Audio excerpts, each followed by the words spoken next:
तो अब जो दूसरा मेन पॉइंट है वो है मल्टीप्लिकेटिव इनवर्स। मल्टीप्लिकेटिव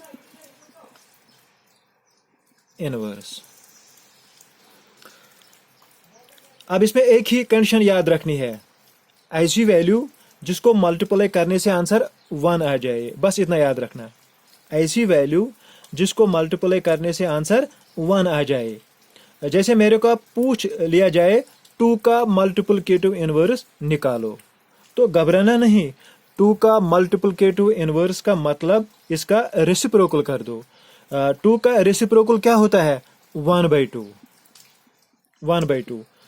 इसका मतलब 2 का मल्टीप्लिकेटिव इनवर्स क्या होता है? 1/2। 2 और 2 को कट करने से आंसर 1 आता है। इसी तरह अगर 1/2 का पूछा जाए तो इसका रेसिप्रोकल 2 होता है।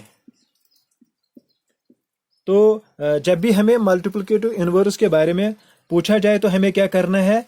तो हमें इस नंबर का रेसिप्रोकल करना है। रेसिप्रोकल करने से इसका आंसर 1 आता है।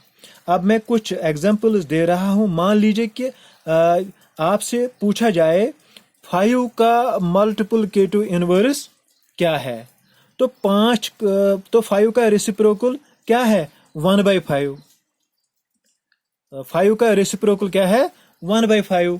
तो इसका आंसर 1/5 है। 5 का रेसिप्रोकल है 1/5, तो इसका आंसर 1 आ जाएगा। तो अगर हमें पूछा जाएगा कि 2/9 का मल्टीप्लिकेटिव इनवर्स क्या है, तो इसका मल्टीप्लिकेटिव इनवर्स क्या है? 9/2।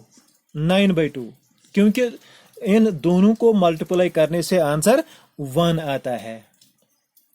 तो एक सबसे इंपॉर्टेंट पॉइंट जो अक्सर पूछा जाता है कि मल्टीप्लिकेटिव इनवर्स जीरो का क्या होता है। हाँ जी, थोड़ा सोचिए, 0 का मल्टीप्लिकेटिव इनवर्स क्या है।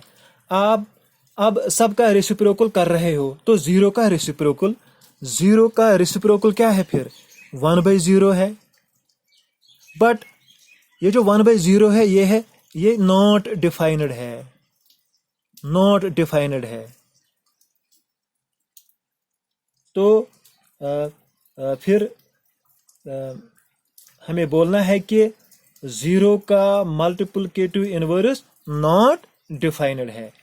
उम्मीद है आप सबको समझ आया होगा। शुक्रिया।